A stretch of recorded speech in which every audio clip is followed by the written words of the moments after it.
Why does Switzerland have no inflation? The global economy is currently in a state of crisis, and inflation has become a well-known and widespread occurrence in many nations. As a consequence of massive government spending initiatives and considerable monetary expansion following the coronavirus economic crisis, the great majority of Western countries arrived in 2022 with some of the highest inflation rates recorded in the whole century. Year-on-year inflation in nations like Spain and the United States, for example, hit 7.5% in December 2021. All of this, of course, without taking into consideration the fact that the war in Ukraine would increase pricing pressures beginning in February 2022. What if I told you that there is one country that has been out of this inflationary spiral for more than a decade? What steps is Switzerland doing to combat inflation? Check it out. As many of us are aware, Switzerland has one of the greatest per capita GDP levels in the world. The Swiss economy is characteristic of developed countries. Only around 1.3% of the workforce is active in the primary or agricultural sector, while a greater minority is involved in the secondary or manufacturing sector, accounting for approximately 25% of the workforce, with the service sector accounting for approximately 74% of the GDP. It's around 66% of Swiss imports are from the EU, while 43% of Swiss exports are from the EU. Switzerland had an inflation rate of 1.6% in 2021, and despite the fact that this is a very low rate, can we truly state that there is no inflation in Switzerland? Since 2009, inflation in Switzerland has been on a downward trend for 70% of the time, and that is not all. When there has been positive inflation, it has never exceeded 1%. When we convert this into technical terms, we may conclude that Switzerland is a country that is used to deflation. But why does this happen? Why isn't there any inflation in Switzerland? Does the central bank not print any money at all? The most intriguing aspect is that not only is new money created all the time in Switzerland, but it is also printed at a very rapid pace. Let me give you a brief overview of this journey. The Swiss central bank has raised the number of francs in circulation by a factor of 4 in the last 10 years. This represents a significant growth in the money supply, which was about 60% larger than that of the European Central Bank during the same time.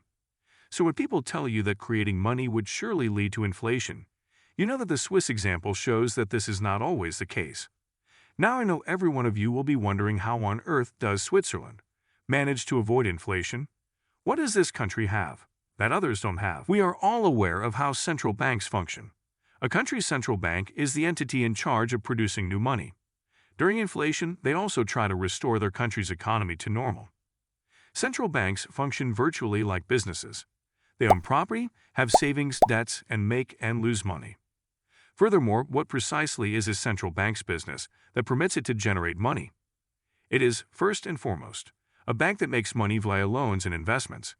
Loans are made to governments and other traditional banks, and they, like any other bank, bear interest. As a result, earnings grow its reserves. Having a large amount of reserves is a vital assurance that a central bank will be able to regulate the supply and demand for its currency, ensuring that it is stable and secure. Now the question here is, can you guess how much reserve backing the Swiss central bank has? Our calculations give us 91.5%, more than 9 out of 10. Central banks have another method of introducing newly printed money into the economy. It includes purchasing assets such as stocks, gold, or even foreign currency. Swiss francs are often backed by gold, shares of corporations such as Google, Amazon, and Apple, or foreign country assets. And it has so much reserves that if we split the funds among Swiss citizens, each of them would receive more than $114,000. Switzerland has also kept its public debt low in comparison to other countries. Even during this crisis, gross government debt only before the subtraction of financial assets stood at over CHF 100 billion in the start of 2021, representing 15% of GDP. Switzerland has the lowest VAT rate in Europe, with a reduced rate of 3.7% charged on lodging services. The Swiss National Bank profited greatly from the stock market boom. The Swiss National Bank anticipates a profit of around 26 billion Swiss francs, 28.22 billion in 2021. The Swiss state, which is the largest stakeholder, obtains extraordinary funding almost free of charge as a result of the central bank's revenues. Also, when you think about it, a currency with so much support, security, and stability is an ideal investment for all those people who wish to keep their money safe.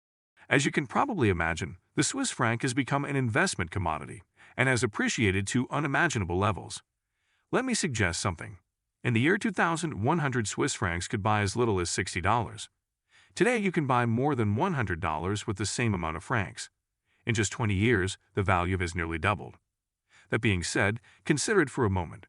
The greater the demand for francs, the higher the price.